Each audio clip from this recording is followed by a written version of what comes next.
52 करोड़ लोग इस देश में हिंदी भाषा का इस्तेमाल करते हैं।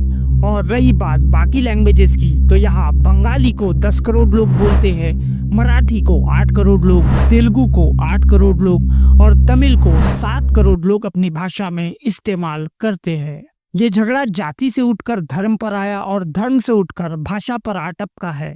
मगर ऐसा ही रहा तो इसका अंजाम बहुत बुरा होगा। महाराष्ट्र में मराठी अस्मिता को लेकर राज ठाकरे ने बीड़ा उठाया है, तो वही तमिलनाडु में तमिल को लेकर M.K. स्टालिन और उनके समर्थकों ने। तमिल में वो कहते हैं कि हम हिंदी नहीं बोलेंगे और महाराष्ट्र में ये कहते हैं कि तुम्हें मराठी बोलनी ही पड़ेगी वरना तुम्हारे कान के नीचे बजा दिया जाएगा। इसके रिप्लाई में बिहार के पप्पू यादव ने कहा कि मैं महाराष्ट्र आता हूँ, उसके बाद देखेंगे कौन क्या करता है। ये चल रही जुबानी जंग कब जमीनी जंग बन जाएगी आपको पता भी नहीं चलेगा, इसलिए इसे रोकना बहुत जरूरी है। मैं आपको एक नया विवाद छेड़ने का टॉपिक दे देता हूँ।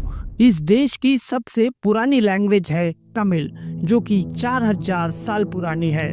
तो अगर मान लिया जाए कि इस देश में सबसे पुरानी जो भाषा थी वही बोली जाएगी, तो सारे देश को तमिल की ट्यूशन लगानी पड़ेगी। लेकिन क्या ये संभव है कि ये सारा देश एक दिन तमिल बोलेगा? असंभव सी बात है, क्योंकि लैंग्वेज का सीख लेना कोई चंद मिनटों या चंद दिनों की बात नहीं होती।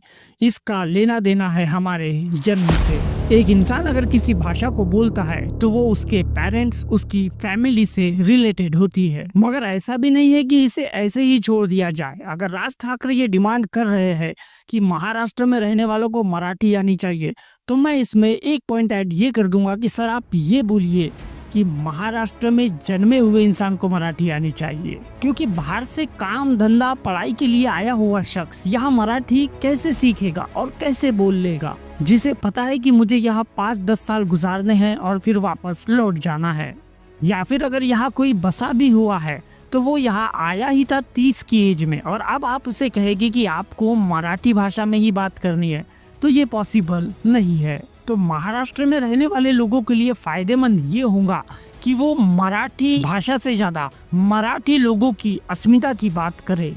उनके जीवन को बेहतर बनाने के लिए आंदोलन किए जाए तो ये ज्यादा बेहतर होगा। और अगर रही बात हिंदी की, तो हिंदी ज्यादा पुरानी लैंग्वेज नहीं है, ये 800 साल पुरानी लैंग्वेज है, मगर फिलहाल इसे देश में राष्ट्रीय भाषा का दर्जा मिला हुआ है। लेकिन इसका ये मतलब भी नहीं कि आपको हिंदी आनी ही चाहिए जिस तरह तमिल कहते हैं। अगर हमारा कम्युनिकेशन बराबर हो रहा है तो फिर हमें कोई लेना देना नहीं कि हमें कौन सी लैंग्वेज बोलनी है और कौन सी नहीं।